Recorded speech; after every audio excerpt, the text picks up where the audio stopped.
December 8, 1942, exactly 1 year after the devastating attack on Pearl Harbor, American radar operators in China picked up a haunting signal. A lone aircraft was approaching from enemy territory, Japanese-occupied Taiwan. Fear gripped the base. Was it a new wave of attacks? 2 American P-40 fighters were scrambled to intercept the intruder, but as they closed in, their blood ran cold. The plane wasn't Japanese. It was an American P-40 Warhawk, a model that hadn't been seen in the area for a year. It was riddled with bullet holes, the landing gear was gone, and the fuselage was shredded. But the most terrifying detail, the cockpit was splattered with blood, and there was no pilot visible at the controls. Yet the plane continued to fly, defying the laws of physics and death. This is the chilling true story of the ghost plane of the Pacific. At the remote American air base in China, the radar pulse was like a heartbeat in a graveyard. The pilots who intercepted the plane described a sight that haunted them for the rest of their lives. The aircraft looked like a skeleton of a machine.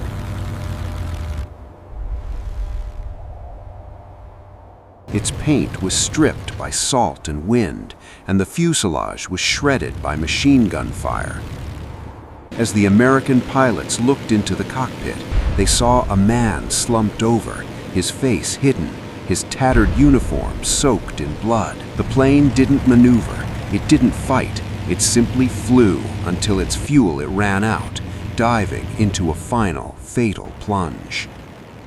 This was no ordinary crash. This was a message from the dead. To understand this mystery, we must go back to the fall of the Philippines in 1941. When the Japanese forces overran the islands, the American Air Force was destroyed. But one pilot didn't surrender. He vanished into the Mindanao jungle. For 365 days, while he was listed as missing in action, he was secretly building a miracle. He had found a jungle clearing filled with wrecked P-40s.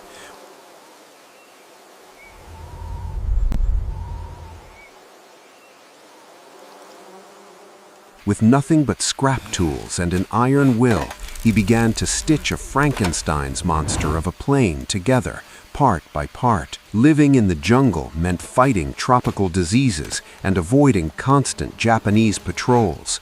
This lone lieutenant spent months scavenging.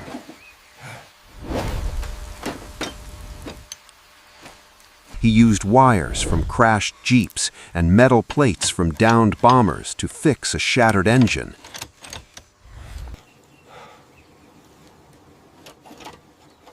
His diary, found in the wreckage later, revealed his mental state. He wasn't just fixing a plane, he was fighting for his soul. He had one goal: to fly one last mission, not to bomb or to kill, but to return home, to prove that even in total defeat, an American soldier never stops fighting. The suicide flight.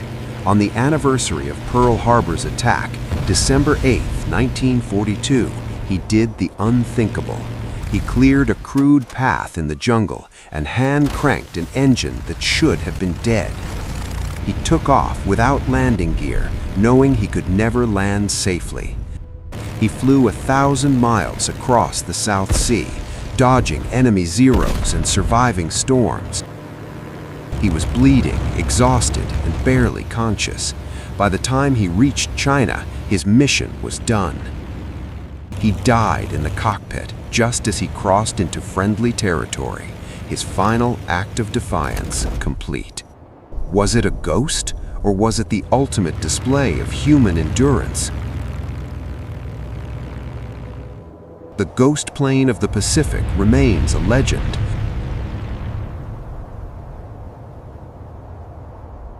But the official reports of the pilots who saw him that day are very real.